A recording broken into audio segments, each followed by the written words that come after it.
What makes a VT Prusik different than any other rope? Wow. Yep. What is smoking? And I want to turn around and go back down. Oh, look at you, fancy pants! Oh, bam. This is called a basal anchor so that you can climb a single strand. If you want to do that with your VT, put this in here. It introduces a little bit of friction into the line up here. This could get so tight that you wouldn't be able to open it back up again. Wow, look at that. That's pretty It has cool. 2 kilonewtons on this. It got so hot it melted the nylon on the inside to the point it turned to liquid and came through the sheath. Oh!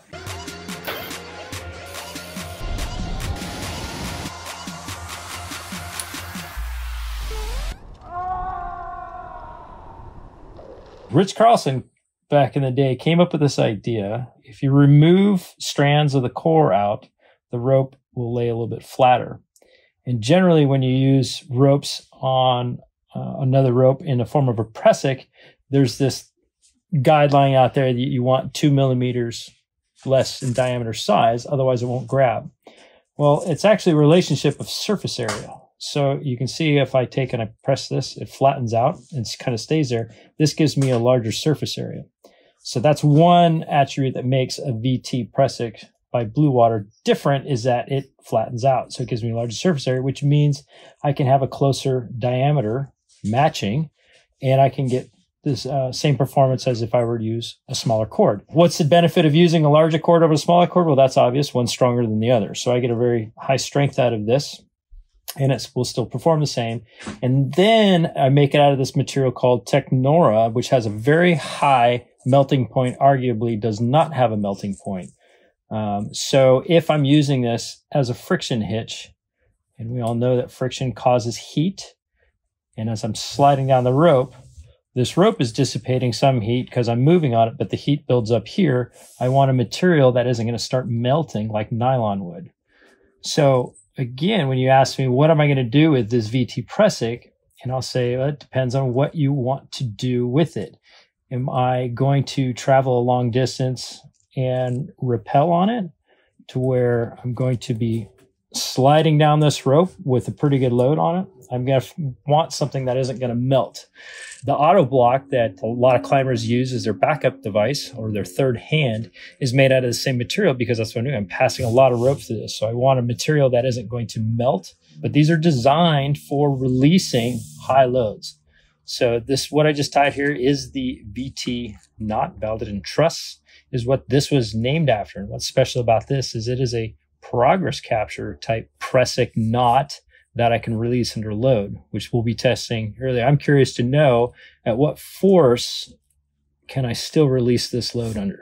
Very, very good control. And that's important. I don't want this to just boop and then drop it like opening up an ATC guide mode with a carabiner.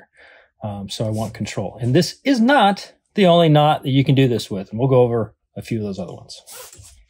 Let's go to a quick demonstration of how to tie the Welded and Truss, or the VT knot, using the VT Prusik cord. So I'm going to start at the top here, and I want to offset one side of it. So one side's slightly longer because I'm going to take this side, and we're going to go with 3 wraps. Now you can change this. The number of wraps you put up here will change how it performs. But at the end of this wraps, I want to make sure these 2 tails are the same length.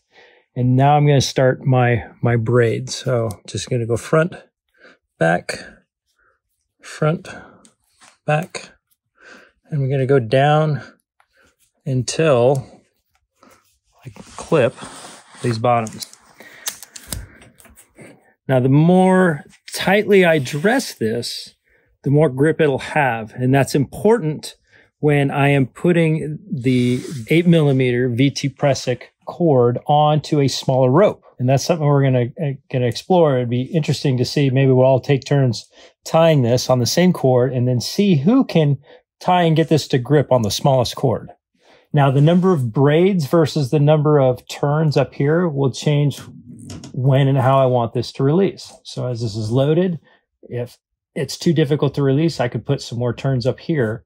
But ideally, this is what this should do. Initially, this has been used in climbers as a backup device above the rappel device because it was releasable. Anybody that's made that mistake knows that if I use a regular Prusik up here and I don't tend it and I slip down and load it, I need to do something to unload that in order to get it to release. That's the beauty of this. What is also nice, if you're familiar with load transfers like escaping a belay or moving a loaded weight from one rope to another, there's a process you go through. This can kind of eliminate one whole process because I can get a rope grab installed and I can then release it rather than having to do a releasable anchor type system. So you can like remove a step out of a few different processes for things. So arborists will use this for moving around in a canopy because they want to go up and down, in and out on branches quite a bit. So it's a pretty useful tool and technique that arborists use as well. And what was the accident you were telling me about? Oh, so another really cool feature with a VT Prusik that very few other devices have the ability to do is if I have a rope that is tensioned already, i.e. there's a climber or somebody on this rope and they're below me and I don't have another rope and I need to go down to that person to provide aid or help of some kind, I can tie the VT to the loaded rope, connect myself to it, and rappel down a weighted strand. Most other devices, you need to have slack in there, like a gree-gree. In order to put that on, you need to have slack in there, figure eight, all these other friction modes. You can't do that once there's weight on there unless you lift the weight. I grab this and I pull down and go, oh, crap, I'm falling too fast. Your tendency is to hang on tighter. So I'm going to grab this and then I'm just going to keep going. Versus touching it as little as possible. And if I do that, hopefully your reaction should be to move your hand away, which is unnatural. So this is definitely not a beginner skill to start off with, but something that should take practice in a safe environment that you could use. Potentially, it could prevent a lot of rescue situations and to where in a group, one person goes down a rappel and then something happens to them and that person might have the only other rope or they only have one rope.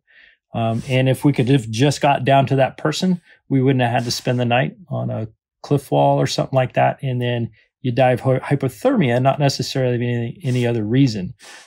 So learning a few self-rescue techniques and having a tool like this and knowing how to use it, I mean, it has hardly any weight to it.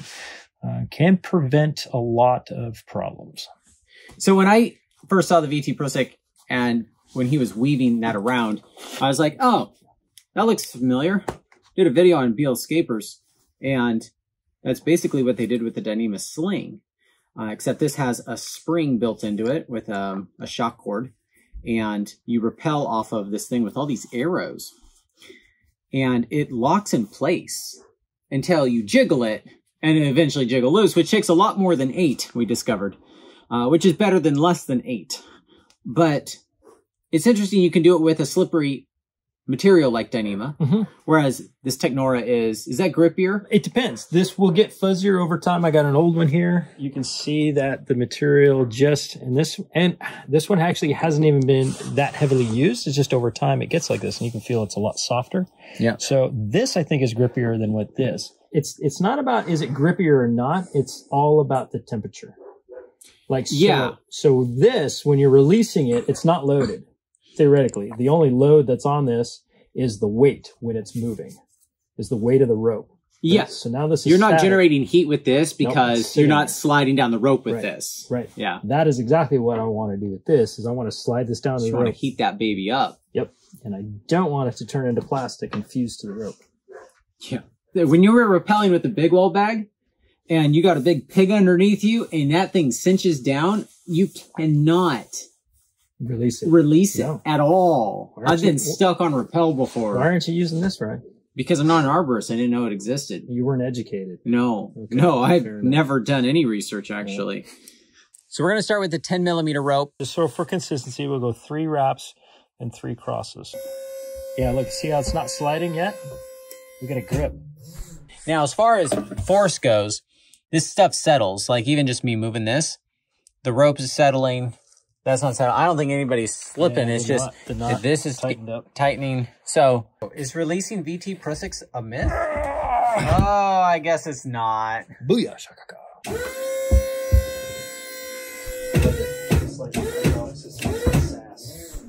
That's tight, man. That's 1,000 pounds of force. Flick it. Wow. Yep. So there is a point of no return.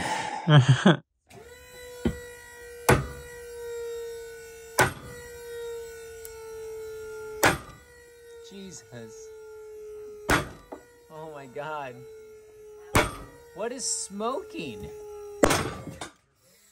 Yes! That's a cool result.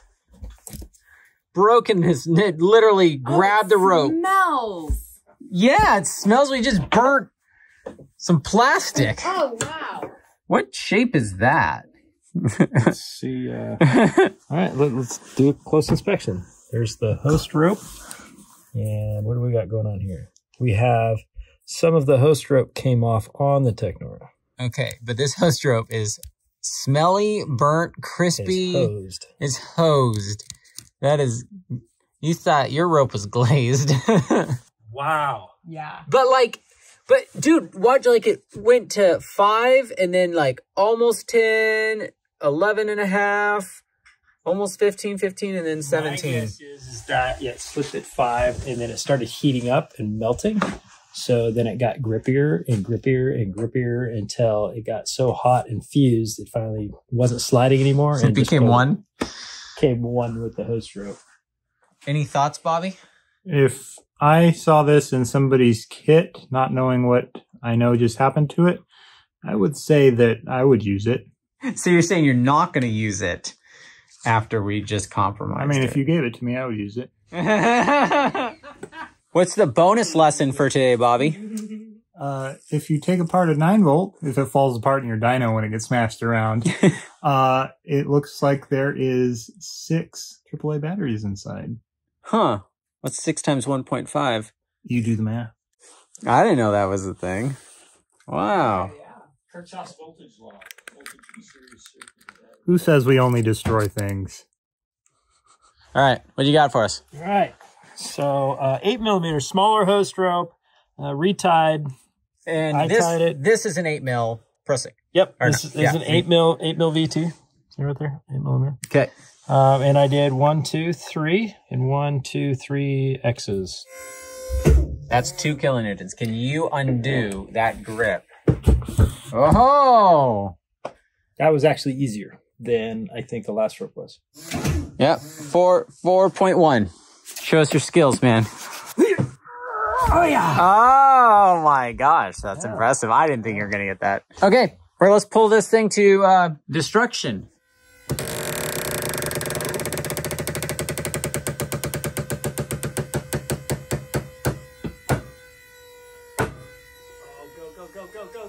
Come on, break! Break! Yes! Yes! Oh, that's a cool graph. Oh, I thought it broke at the knot. Yeah, it did break in the knot. See how the knot's not complete anymore? It broke here and then got pulled out, and that's, yes, it broke in the knot. This gripped. Oh. Where else would it break? Wow. Well, where else would it break? It broke at the VT on the other one. No, it didn't. No, it broke in the did? knot. Yeah. It always breaks in the That knot. seemed like Broke it in was the knot. short. I See, look. That's... okay. I thought that there was still some left over here. Shall we try 8mm on something smaller, like a 6mm? Absolutely. Let's keep rolling with the 8. So was this the same? Here, check this out. This is fused on there. Yep, that's exactly what this was like. It started, Yeah. it pulled off It's parts not of the this host rope. melting, it's this melting onto it. Yep. Yeah, I mean, it's leaving red stuff behind. How many we got? 3, and then 1, 2, 3, 4. All right. Yep. I bet you this is going to grab until failure. The thing is, failure is lower on this rope. But I bet you if this was like as strong as the 10 mil, it would actually slip before it failed. Sounds like you after lunch. Let's try it again.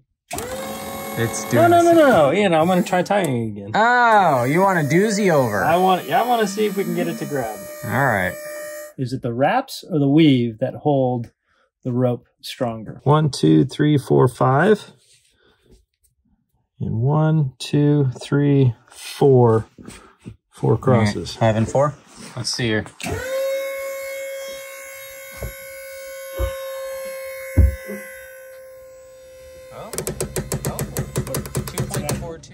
let's start.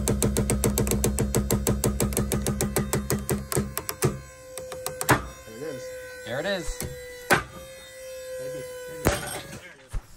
All right, so that didn't hold up so well. But this, Well, neither this is in, has any of the other ones. this is in great shape still. Great being relative. Well, It doesn't look too bad from what your normal one looks like. I like what Bobby said. If I didn't know what you had just done with that, it would pass inspection, which Is a problem. Is it a problem? I mean, if it passes the inspection criteria, isn't that the definition of being acceptable and using? We never took it to 50% of its MBS. Not even. So even the fact that, yeah, oh, something was used. Oh, it was used excessively, but it's still okay and functional. I think I'm on my soapbox saying, do the inspections and have that make your decision. VT Prusik Gives you flexibility. as a tool is a very versatile piece of kit that I highly recommend a lot of people learning how to use and having. Because not only can you do this stuff with it, I mean, but what's the rating on this? This Like 20 and then 29 in a basket. End to end, this one's 19.5. This one was 20 kilonewtons and 29.5 in a basket configuration. So even having this as like an emergency anchor or a temporary anchor, just to whip around something and clip and go, Yeah. it's pretty awesome. We're using it as a lanyard. I've used it as a... Want to try a 7 mil now on that 6 mil? Actually, now I want to go back to the first rope we did, try this 7mm VT and see if we can actually sheath the rope. Because that's usually what happens is when you go to too small of a diameter on a Prusik cord, it'll damage the host rope before it starts slipping. Okay, here we go. Anything useful on the label? VT Prusik 7mm for personal use. For personal use on 8mm to 9.5, and we're going to put it on a 10. It shows me how to. There it is. How do you pronounce that, Ryan? Valdotane. Yeah, VT. Tressy. So our strength is different on this one. It's 11. My favorite part. Basket's It's how 22. many adjectives you can put in one sentence. A super tough, heat-resistant Technora aramid sheath covers durable nylon core strands. Why don't they want us to use this on a 10? I feel like I want to because they say not to use it on a 10. Okay, so on the 8, we ran this to 2. Yeah. Held it at 2, and I was able to release it. Could not release it at 4. Let's take it to 2, baby. Oh, sorry. That's 2.8. See if you can get that undone. 2.6. Yeah, no 2.4. Okay. No way. Don't be a quitter. 1.7. Now, it did already grip it. I don't know if that affects it. Oh, yeah, no way. All right. No way. You're at 1. Come on. This is exactly what you'd get on a rope that you're rappelling is 1. You don't believe me? Nope. It's 1.08, man. All right, so I'll try what I've been doing. I'll go with this. So it's not a life or death situation. All I want to do is get this to release a little bit.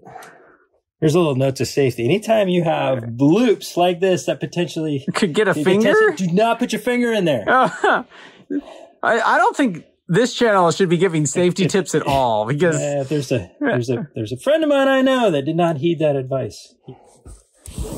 oh, look at you. Look at you. Winning. That only worked because this side had no load on it. And you weren't like hanging on it, Right. afraid that it would just pop. Right. Okay, so Not something I would recommend or count on. All right, here we go. Let it rip. Hold on. Let's see what it's going to I do. only took it up to 1 this time. It doesn't have a preload. See, see if you can just do it without your funky monkey business. I'll tell you what. Your turn. Let's see those big wall climber hands. Oh, I loosened it for him. So if it doesn't go up high first, then 1 kilonewton is fine. But man, that grip's good. Let's break it.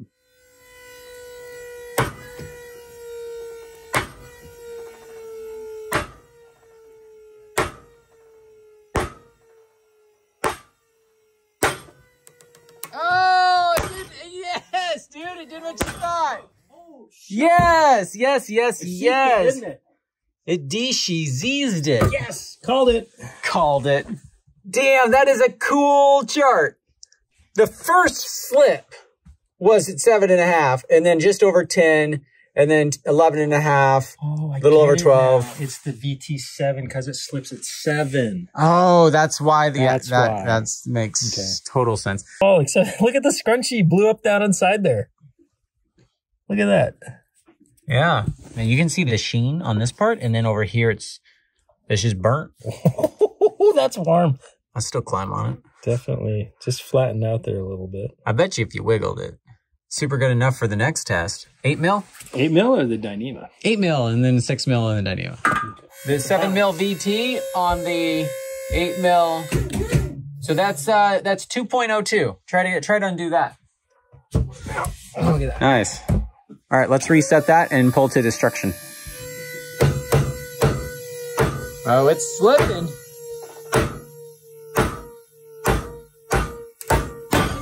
And it broke. No, not really. Well. Oh, it actually what? Yeah. What? Interesting how it keeps getting more and more grippy as it goes up. All right. Brent has a 7 mil VT on a 6 mil rope. And you're at 1.5. Can you do a 1.5? 1.5. Oh, yeah. That's actually really easy. Look at that. Ah. Yeah. Take it up to 2. Go to 2, boss. Go to 2. This sounds really bad. What's going on? It's I'm trying to take it to 2, but I can't. Can't. Yeah. Okay. It'll break. So I was not as meticulous in tying this as the 8 mil because I expected this to hold already. So I tied it just. You want a doozy over? I don't know. Do we want to try to pull it to break it? I tied it the way it should be tied. Like I didn't try to overdo it. I was one more try. The time I overdid it with the 8 because I wanted it to grab this 6. All right, overdo it on this. I'm just gonna go ultra tight all the way down. Mm-hmm.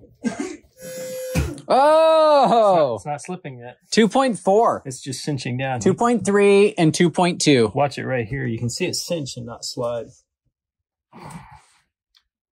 Yeah. Okay. No, not even. Let's just pull it. Wow. Wow. Very interesting that just you redoing it took us to 6 kilonewtons instead of it slipping at 2. Started the graph at 2 and jumped over to 6. Brent, what is special about this rope? This is a different kind of rope. So this is a prototype rope we got to play around with. It is a Dyneema sheath with a polyester thread in it just for marking. Only the red is polyester. Yep. So it is a primary Dyneema sheath. It's very smooth. It's fairly supple. So it's Dyneema, this core. Nope. The core is supposed to be polypropylene. Polypro is a rope material that floats. So between the Dyneema and the polypropylene, this should float. Right, because Dyneema has almost a 0 specific gravity. It's just below it. So it doesn't absorb water, but I don't consider it a material that floats, but the polypro does. So this should be a very static, strong, floating rope, which is pretty cool.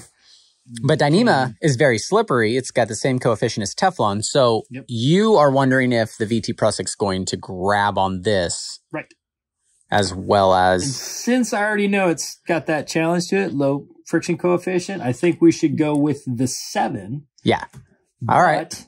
Based on what we've seen, it's like the whole point of a VT Prusik is not just will it grab, but can I release it? So I'm going to go with the 7. Okay. And we're going to put what I call a rescue load of 2 kilonewtons and see if I can release it. Okay. Cinching. It's already cinching and not sliding. 2.1. 2.1. 2.1. 2.1. All right, so it's the same results as we had on that other 10. Oh, that is like Well, there it goes. rubbing on a dolphin's back here. Oh, it's interesting. It's 5.9 right now on the peak force, at least. And it just doesn't heat up like the polyester rope or the nylon, right? Look at the twists. Look how it's putting twists in the rope. You can see it. It just doesn't. That's beautiful. It just doesn't heat it up enough to create that melted, grabby plastic crap. You're saying it can't heat it up enough, but it has a lower melting point? Maybe it has something to do because it has less friction. It can't get as hot? No, I'm not saying that. What? It kept slipping so consistently in that same area. Dude, yeah, you should look at this compared to the other ones that go pop, pop, pop, pop, pop. Which is super melting this sheath otherwise. Nice sine wave. Yeah. So is that a benefit to Dyneema sheath ropes or not? I don't know. Put in the comments. You gotta say the comments. Oh, well, look at this. It's really interesting. I just pulled the VT off. And this is where the VT was parked. So we let it move for a while. I mean, the rope is warm. I don't. If you look, visual inspection, I would say I don't see any. No, it doesn't look bad. It doesn't look bad. It is stiffer and it is thinner. Caramelized. Interesting. Oh, I was gonna say it feels more like an 8. We just turned it into a 9 mil. So this is what I wish this rope was. So we just gotta stretch all of it. But anyway, so down in the interesting part. So here is where the 3 wraps were underneath the VT for a while. So it was just sitting there. Definitely would not pass any inspection as far as I'm concerned. So I'd say even though it was sliding, when it stopped, it seemed to sit and damage the rope. This is what you would do, is you would put your rope around an anchor and rappel down both these strands through your ATC, right? Okay. That's what you would do. That's what I would do as a climber. You just I sound like you're judging me for it. Yes. Now you realize that you forgot something up there. How would you, as a climber, get back there? I would fix this side and ascend up the other side. Okay. So sometimes you may not have an anchor to affix this to. Well, I always do, but yeah, okay. This is another use of the VT is that you can put it on 2 strands, no big deal. But this, which is where we're going to go into tomorrow, is a really cool feature of the Italian 8. See what I did there? See that little crisscross? Yeah. Look at you. And watch this. What? Is that magic or what? Progress capture. So now I have progress capture and ascension. It looks so easy. No, it is not.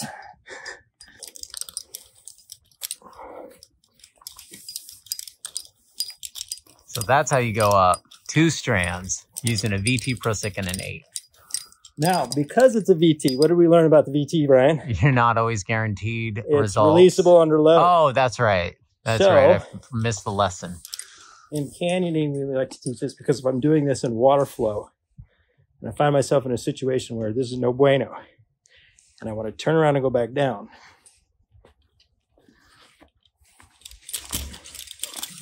Oh, look at you, fancy pants! Oh, ma'am. So your conversions are extremely fast. Between that and the VT Prusik, you do one. I'm Corey. I'm an arborist, and we also use ropes. So I've taken this 1/2-inch rope, I threw it up over this branch, and now we've got the 2 ends of the rope. Here's one of the ways that an arborist would use the VT Prusik, the Valdosian tress, the French Prusik, whatever you want to call it. So I've just got it tied onto my rope here, connected to this carabiner. I'm going to clip that into my system here. You can use your hand to tend the slack out of your system, and then you can release. Having to use 2 hands to tend your slack is not very economical when you're working in the tree. So the solution is to add in a micro pulley to tend your slack. Now, it only takes 1 hand to pull the slack out of my system. I can do it with either hand and advance the loop. Hip thrust our way awkwardly up this tree. Then you can hang out with 1 hand and pull the slack out with the other hand. And there we are. Sometimes we also climb on a single leg of rope. This is called a basal anchor. It's when you wrap 1 leg of the rope around a tree so that you can climb a single strand. And if you want to do that with your VT, it's really best if you put this in here. It's a singing tree rope wrench. It introduces a little bit of friction into the line up here so that as you descend, you don't lock up your VT, because then when you stop, this could get so tight that you wouldn't be able to open it back up again, especially after a long day of opening and closing it over and over again. Especially when you've worked a bunch of sap into it and there's dirt and you've been using it for like 3 months and you should have replaced it 2 months ago. Tying your own Prusik cord instead of getting the eye-to-eye is way cheaper. They are bulkier, but it's a lot cheaper. And so it's cheaper. Yeah, it's cheaper. So that's how to properly install the Rope Runner Pro. So this replaces a VT in your system. It's a mechanical Prusik. It's much more durable than rope. It's much more expensive than rope. But when this gets all gummed up with sap, it does better than that does, than using rope. The only problem is that when this gets gummed up, it'll like kind of get stuck open. So then you're just working really fast, especially downwards. Whereas when the rope gets all gummed up, then you're trying to force rope through the Prusik and it just doesn't want to move. So you get locked up. So, you know, one or the other. Pick your poison? Yeah, either constipation or diarrhea. You choose one. I can really easily descend down. It's a lot easier with your brake hand on to control your descent. As with any lowering device. You have to say that for arborists, though, because a lot of people just be like, zzz. You know, one hand is for branches and the other hand is for your rope. Oh, that does make sense. Yeah, or like you've got a chainsaw in this hand. What do you mean brake hand? On. Well, I would love to see more arborist stuff on this channel. So let's get a bunch of comments about like breaking rigging gear and like snapping trees in half and anything else you can think of. Let's get a bunch of arborist stuff on here. Broken. Thousands of dollars down the toilet. I want to see one of these broken, but he's not going to break mine. So somebody donate one. All right, make sure to like and subscribe.